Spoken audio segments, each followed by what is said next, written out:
அஸ்ஸலாமு அலைக்கும் brothers and sisters, எல்லாரும் எப்படி இருக்கீங்க? இன்னைக்கு வந்துட்டு பொய் பேசுறது இதை பற்றி கொஞ்சம் பெருசாக பார்க்கலாம். இந்த கேட்டகரிக்குள்ளே நிறைய விஷயங்கள் இருக்குது, அதை பற்றி பார்க்கலாம். சின்ன வயசில் நான் ஒரு கதை கேள்விப்பட்டிருக்கேன். ஒரு சின்ன பையன் வந்துட்டு காட்டில் மாடு மேய்க்க போகும்போது ஃப்ரெண்ட்ஸ் கூட இருக்கும்போது தனியாக தூரமாக போய் நின்றுட்டு புலி வருதுன்னு சொல்லிட்டு பயம் காமிச்சிட்டு விளையாடிட்டு இருந்திருக்கான். 2-3 டைம் வந்து புலி வராமையே புலி வருதுன்னு சொல்லிட்டு இருந்திருக்கான்.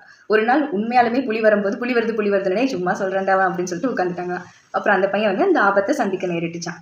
அந்த மாதிரி நீங்கள் வந்துட்டு சகட்டு மேனிக்கு போகிற போக்கில் பார்க்கும்போதெல்லாம் போய் பேசிகிட்டே இருந்தீங்க அப்படின்னா, உண்மையாக நீங்கள் வந்து ஒரு விஷயத்த சொன்னால் கூட இவ ஒரு சரியான பொய் புலிகி, இவ வந்து பொய் தான் புழுவா அப்படின்னு சொல்லி தான் நினைப்பாங்க. அதனால் முடிஞ்ச அளவுக்கு நீங்கள் வந்துட்டு பொய்யே பேசாமல் உண்மையாக பேசுங்க. தப்பு உங்கள் மேலே இருந்தாலும் சரி, யார் மேலே இருந்தாலும் சரி, நம்ம வந்து என்ன நடந்ததோ அது உண்மையாக சொல்லணும். பொய் பேசுகிறவங்க நினச்சிட்டு இருப்பாங்க இது வந்து கண்டுபிடிக்க மாட்டாங்க அப்படின்ட்டு. ஆக்சுவலி அப்படி கிடையாது. அது அழகாக தெரிஞ்சிடும். ஒரு தடவை பொய் பேசினா தெரியாது பெருசாக. அது கண்டினியூ பண்ணுறாங்க, அதிகபட்சம் அவங்க போய் பேசுகிறாங்க அப்படிங்கும்போது அது அப்பட்டமாக தெரிஞ்சிடும். அது அவங்களுக்கே தெரியாது. அது எப்படி தெரியும் அப்படின்னா, டக்குன்னு மாற்றி பேசுவாங்க. நடந்த உண்மையை வந்துட்டு மறைப்பாங்க.